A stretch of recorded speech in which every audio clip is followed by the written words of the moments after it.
Audio Jungle.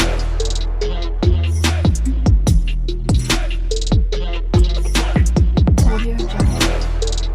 4-5 question जो है सारे एग्जाम्स में, जितने भी कम्पिटिटिव एग्जाम्स होते हैं उसमें रहता है।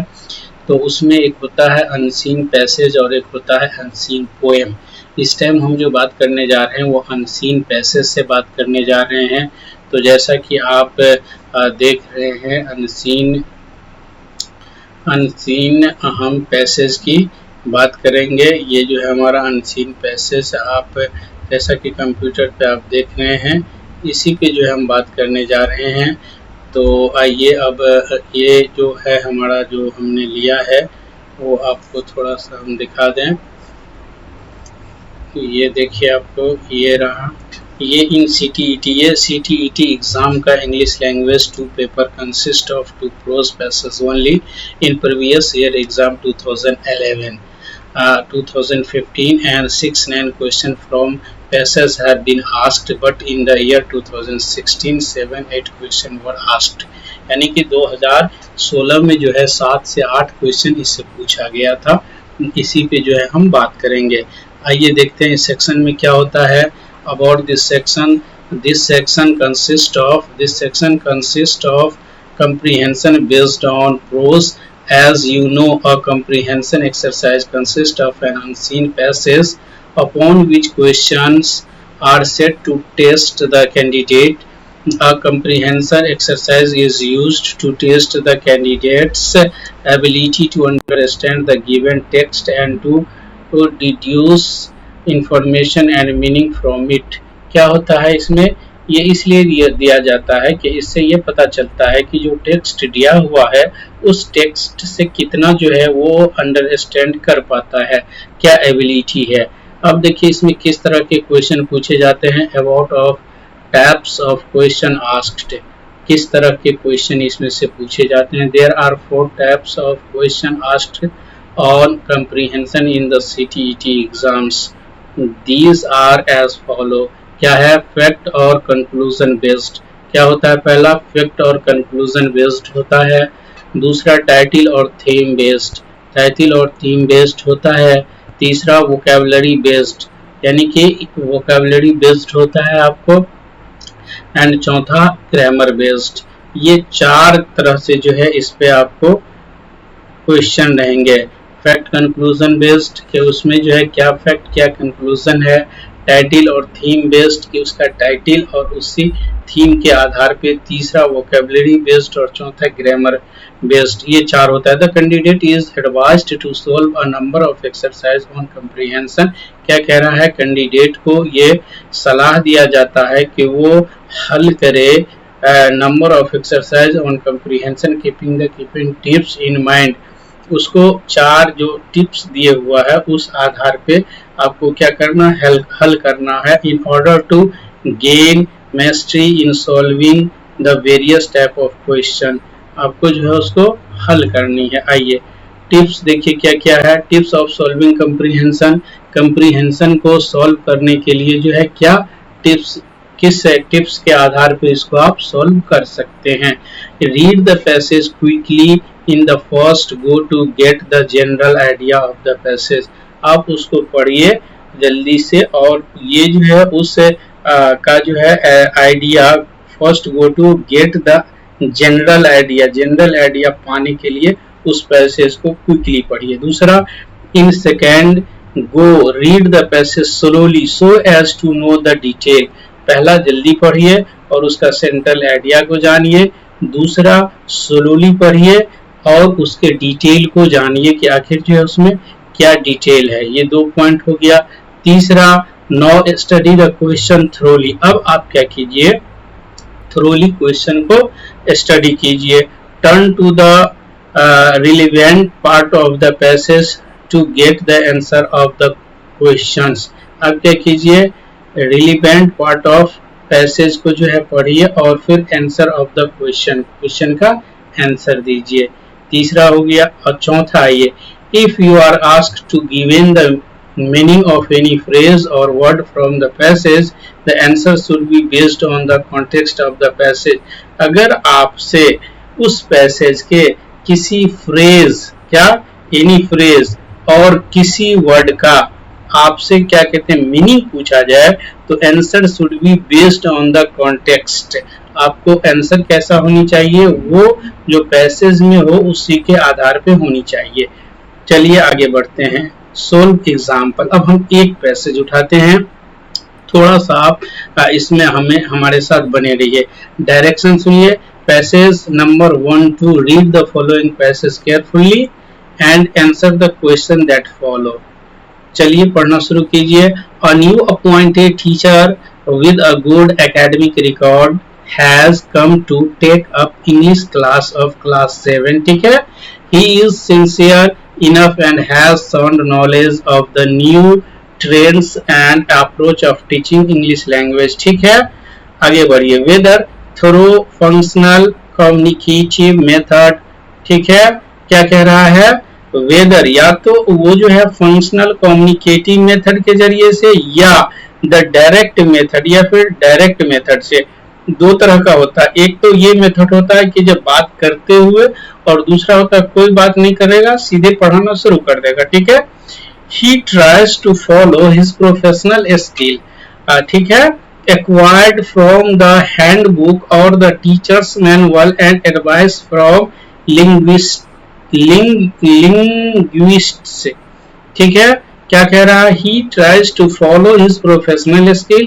वो कोशिश करता है कि अपने जो है प्रोफेशनल स्किल्स है एक्वायर्ड फ्रॉम द हैंडबुक, किताब से जो उसने पाया, या फिर टीचर मैनुअल जो पढ़ाने का एक बुक है, एंड एडवाइस्ड फ्रॉम लिंग्विस्ट से, और वो लिंग्विस्ट से जो मिला इन द क्लासरूम। कहाँ, क्लासरूम में। ठीक है।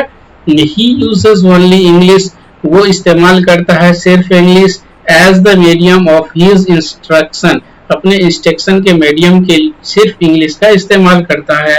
He advises his learner to guess the meaning। वो सलाह देता है अपने तालिब इल्मों को, स्टूडेंट को, लर्नर को, टू गेस द मीनिंग जो है गेस करने के लिए। He sincerely tries to improve the standard of teaching by means of instruction। वो कोशिश करता है स्टैंडर्ड ऑफ टीचिंग को सुधारने का बाय मीन्स ऑफ इंस्ट्रक्शन। ठीक है। आगे बढ़िए। एज अ मैन, एक आदमी के मुताबिक या एक आदमी होने के नाते, ही इज सोशेबल। वो क्या है, सामाजिक है। One and with in a few days, एक या कई दिनों में, he become popular among his student. वो मशहूर हो जाता है अपने बच्चों के बीच। बट अनफॉर्चुनेटली, लेकिन बदकिस्मती से, आफ्टर अ फ्यू डे, कुछ दिनों के बाद, he comes to know from one of his students outside the classroom that they could understand very little of what the taught।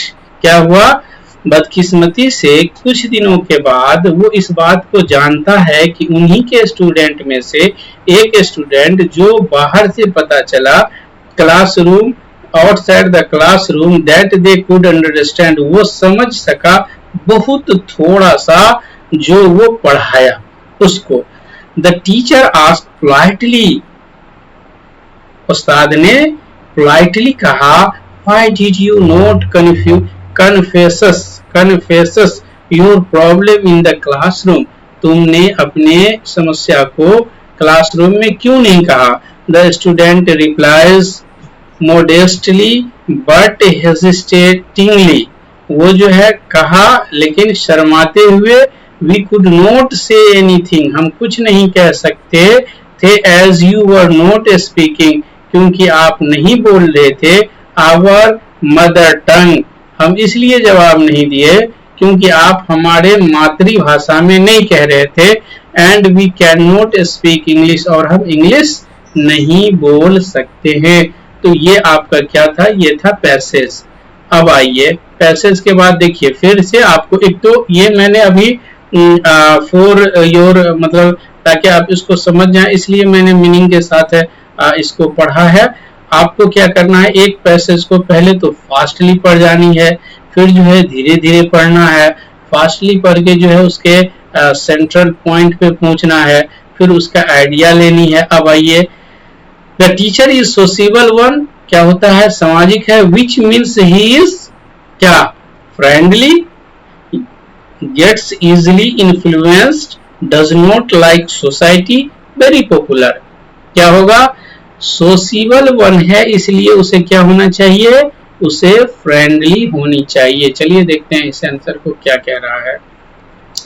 Answer, as the given passage social means friendly. ठीक है, आगे बढ़ते हैं। As a result, his teaching, the student were able to understand everything.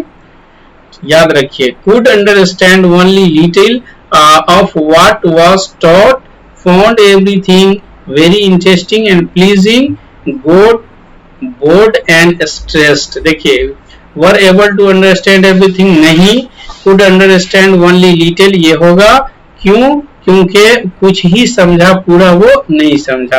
चलिए इस answer को लेते हैं। देखिए इसका आंसर क्या है, after reading the complete passage we come to know that the student could understand very little, है ना दूसरा आंसर। ये हो गया, आपको थोड़ा ही समझा। चलिए अगला सवाल की तरफ जो बढ़ते हैं। अब देखिए यहाँ एक जो है आपको वर्ड पूछ दिया, modestly means root, bashful, polite and genuine, assumed, modestly. इसके लिए आपको लेके चलते हैं फिर हम कहा, पैसेज पे। पैसेज पे लेके चलते हैं। ये देखिए मोडेस्टली, मोडेस्टली कहाँ है, यहाँ देखिए, his student teachers ask politely why you not confesses your problem in classroom, the student reply modestly but hesitatingly। modestly कहा लेकिन शर्माते हुए कहा, तो modestly का मतलब अब यहाँ देखिए क्या होता है, modestly का मतलब politely and genuinely। क्या हो गया, पोलाइटली और जेन्युइनली, यानी प्रेम प्यार से कहा लेकिन सही बात कहा। अगला क्वेश्चन, सिर्फ हम 5 ही क्वेश्चन लेंगे। If Hindi is our mother tongue then English is our first language, third language, second language, none of these. तो क्या हो जाएगा इसका आंसर, इसका आंसर हो जाएगा सेकेंड लैंग्वेज। ठीक है, if Hindi is our mother tongue English would be our second language. आप सही आंसर दे दिए। अगला, his teaching skill are aided by teacher manual, advice from linguistics, website। तो क्या था, आपने देखा था कि टीचर मैनुअल से और एडवाइस फ्रॉम इससे। इसका आंसर क्या हो जाएगा, इसका आंसर हो जाएगा 4 both 1 and 2। इसका आंसर क्या हो जाएगा, अब आइए इसको देख लीजिए। ठीक है, तो इसका आंसर 4 हो जाएगा, इसका आंसर 4 हो गया। अब चलिए इसको लेते हैं 6, चलिए इसको भी ले लेते हैं। क्या कह रहा है, what is his method of teaching, functional communicative method, direct method, both 1 and 2, descriptive नहीं। तो इसमें क्या होगा, क्या होगा, हाँ इस क्वेश्चन का आंसर क्या होगा, बोथ, फंक्शनल कम्युनिकेटिव मेथड और direct method. Passage clearly state that his method of teaching is functional communicative method and direct method। तो इसका आंसर क्या हो जाएगा, इसका आंसर हो जाएगा तीसरा। आगे बढ़ते हैं। The word professional in line 6 of the para is an adjective, a noun, an adverb, a verb। Professional, professional का मतलब क्या हो गया, प्रोफेशन से बना है प्रोफेशनल। तो एक प्रोफेशन है और एक होता है प्रोफेशनल। तो प्रोफेशनल एडजेक्टिव होगा, नाउन होगा, एन एडवर्ब होगा या वर्ब होगा। He is professional, he is professional. बताइए क्या होगा, चलिए देखते हैं इसका answer. The word professional is a noun which means a person engaged in a specified activity, इसलिए क्या हो जाएगा, नाउन हो जाएगा। आगे बढ़ते हैं। The children could not say anything because they could not speak English. The teacher was not speaking their mother tongue। तो इसका आंसर भी यही हो जाएगा, तीसरा, बोथ। चलिए इसका आंसर देखिए यहाँ। ठीक है, आगे बढ़ते हैं। pick out a word or phrase from the first para of the passage that means the same as a specialist in language, phrasal, biographer, verbatians and linguists. तो इसका आंसर क्या हो जाएगा? जब लैंग्वेज की बात आएगी तो क्या हो जाएगा? लिंग्विस्ट हो जाएगा। देखते हैं इसका आंसर। इसका आंसर क्या हो जाएगा? चौथा हो गया आपको, इसीलिए इसका आंसर ये हो जाएगा। Linguist is appropriate option as English was the only medium of teaching used by the teacher in the classroom. तो अगर आपको इतना अच्छा लगे तो आप इसे लाइक शेयर करेंगे और फिर आप हमें कमेंट में बताएं।